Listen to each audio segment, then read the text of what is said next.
3 de janeiro de 2024.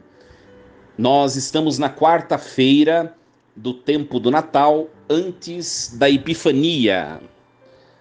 Em nome do Pai, do Filho e do Espírito Santo. Amém.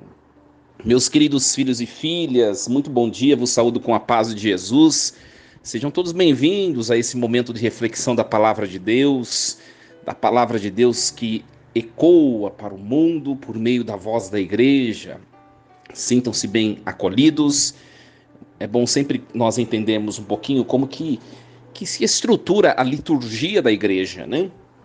Nós celebramos o Natal do Senhor na semana do Natal até a semana do 1º de janeiro, que é a solenidade de Maria, Mãe de Deus. Nós chamamos aquela semana de oitava de Natal, né?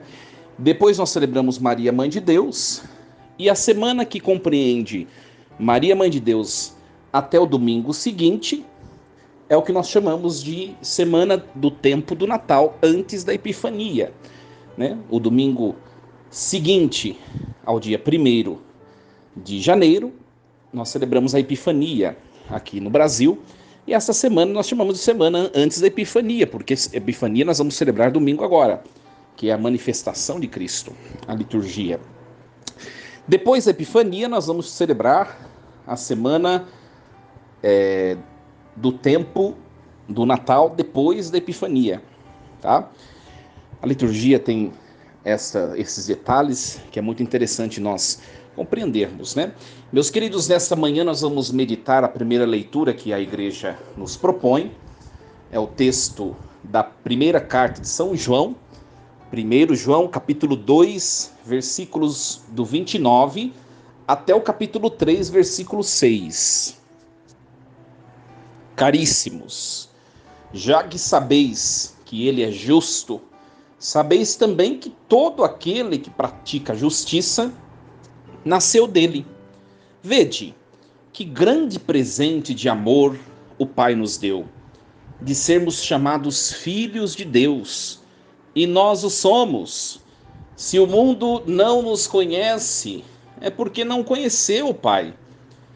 Caríssimos, desde já somos filhos de Deus, mas nem sequer se manifestou o que seremos. Sabemos que quando Jesus se manifestar, seremos semelhantes a Ele, porque o veremos tal como Ele é. Todo o que espera nele purifica-se a si mesmo, como também Ele é puro. Todo o que comete pecado, comete também a iniquidade, porque o pecado é a iniquidade. Vós sabeis que ele se manifestou para tirar os pecados, e que nele não há pecado. Todo aquele que peca mostra que não o viu, nem o conheceu. Palavra do Senhor. Graças a Deus. Meus queridos filhos e filhas, nós acompanhamos esse texto da primeira carta de São João. Ontem, João falava do conhecimento de Deus, e hoje ele vai terminar continuando falando do conhecimento, né? Mas ele inicia o seu texto hoje dizendo que nós ganhamos um grande presente. Que grande presente de amor o Pai nos deu. A primeira verdade que essa liturgia de hoje nos mostra é que Deus nos ama. Nós somos amados por Deus. Olha, meus queridos, que alegria iniciarmos esta quarta-feira recebendo da própria palavra de Deus essa certeza. Deus nos ama, e isso é um grande presente. É um grande presente. Independentemente da nossa fragilidade, das nossas inclinações, daquilo que nós já vivemos no nosso passado, né? Independentemente das cabeçadas que nós demos na nossa vida, das nossas quedas, dos nossos erros, independentemente dos fracassos que nós já experimentamos no nosso viver, Deus nos dá este grande presente de amor, esse grande presente de amor, que é nos chamar de filhos. Deus nos ama e por nos amar, Ele nos tem como filhos. Meus queridos, é uma verdade esplendorosa, uma alegria estupenda, que deve, nessa quarta-feira, alimentar o nosso dia, trazer ao nosso coração também uma alegria, uma euforia, um entusiasmo para vivermos esse dia com o coração unido a Deus. Quantas vezes nós, pelas dificuldades que nós passamos, todos nós temos as dificuldades, as tristezas, né, perdas e às vezes derrotas nas batalhas da vida. Mas hoje nos alegremos por essa certeza de que Deus nos tem por filhos e filhas. Ele cuida de nós. Ele cuida de nós. São João diz: nos alegremos porque nós somos filhos de Deus. Se o mundo não nos conhece como participantes de Deus, é porque não conheceu o Pai, né? Se o mundo não enxerga em nós uma porção, um pedacinho do céu, é porque o mundo não conheceu o céu. E a grande pergunta para nós hoje, agora vem a palavra de Deus. A palavra de Deus, ela sempre nos anima, ela sempre nos, levanta o nosso astral, nos provoca, nos retoma a esperança de viver, de lutar, não é verdade? Mas às vezes também a palavra de Deus, ela nos cutuca, porque muitas vezes nós fugimos do ideal de vida, não é verdade? Será que nós refletimos essa filialidade de Deus no nosso testemunho, no dia a dia, nas nossas relações interpessoais? Nós refletimos essa filialidade? Eu vou dar um exemplo para vocês que vai já denunciar se nós estamos vivendo e se nós de fato fazemos adesão a esta verdade de que somos filhos de Deus. Nós tratamos todas as pessoas como irmãos, nós acolhemos todas as pessoas como irmãos, né? Nós perdoamos as pessoas tal como um irmão deve perdoar o outro. Nós deixamos para trás aquilo que não nos fez bem. Nós damos a oportunidade do outro de recomeçar, como também nós queremos e dispomos dessa oportunidade de recomeçar diante das nossas falhas? Ou nós somos pessoas de exclusão, de acepção, de juízo, de condenação? Porque isso não é uma postura de filho, não é verdade? Então é uma palavra muito bonita hoje. Se Deus nos ama e nos acolhe como filhos, isso é uma verdade maravilhosa, alegremos-nos. Mas nós também temos de agir como filhos. E um bom filho, a primeira coisa, valoriza, ama, né, o pai. Segunda coisa, valoriza, ama o irmão. Quem tem um pai, no nosso caso, também tem irmãos, né? E aí entra a questão da semelhança de Jesus. São João diz assim: sabemos que quando Jesus se manifestar, nós seremos semelhantes a ele, porque o veremos tal como ele é. Se nós nos assemelhamos a Jesus, e é por nos assemelharmos a Jesus que o Pai nos ama, nós também precisamos nos enxergar assemelhados às pessoas com quem convivemos. O que significa isso?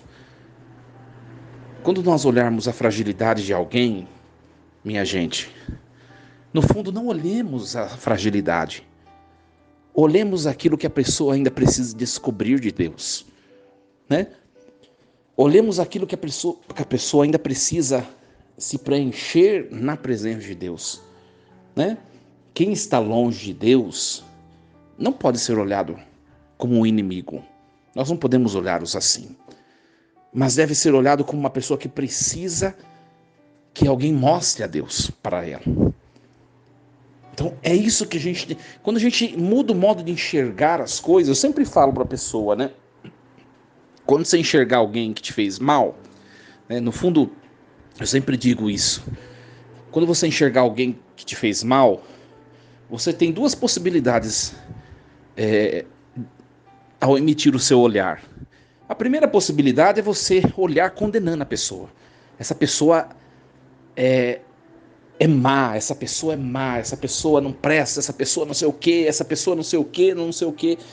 O outro modo de olhar essa pessoa que pode até ter posturas e testemunhos malevolentes, mas um outro modo de olhá-la é como uma pessoa que carece de Deus.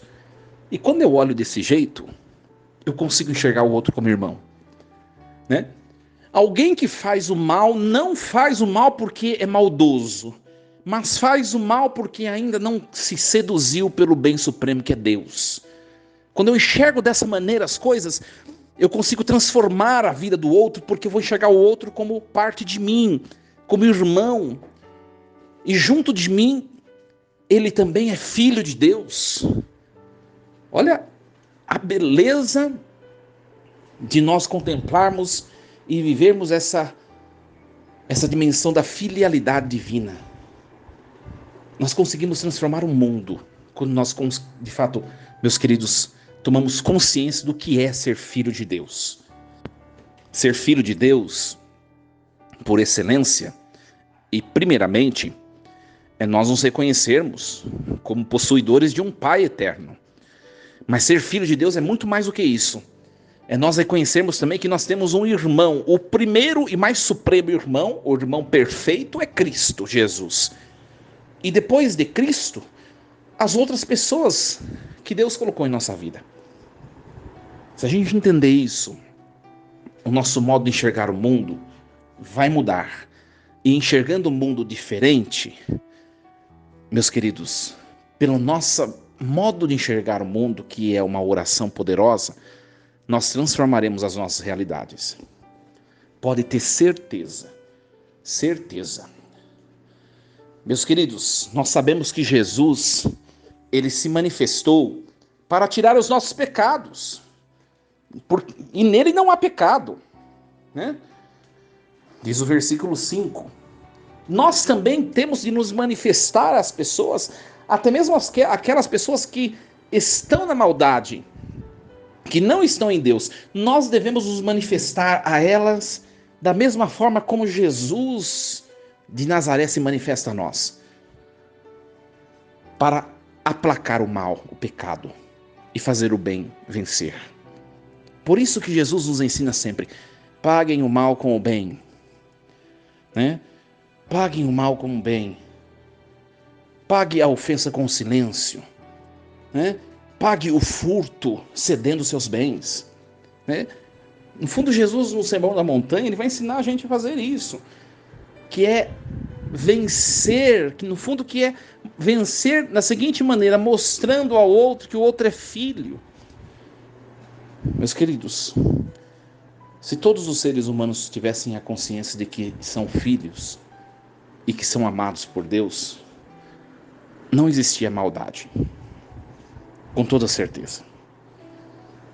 As pessoas, a cada dia, elas perdem um pouco mais do conhecimento, da consciência paterna de Deus. E é para isso que nós somos chamados a estar presente na vida delas, para mostrarmos que existe um Pai e que, a partir desse Pai, nós não somos concorrentes, inimigos uns dos outros, nós somos irmãos. Que hoje, nessa quarta-feira, nós possamos compreender esse mistério da paternidade divina, da filialidade humana e da fraternidade entre nós. Força e coragem, um dia abençoado na presença de Deus. Ele que é Pai, nos ama, é cheio de poder, é cheio de amor para nós. Em nome do Pai, do Filho e do Espírito Santo. Amém. E lembremos-nos sempre, Deus está no comando de tudo.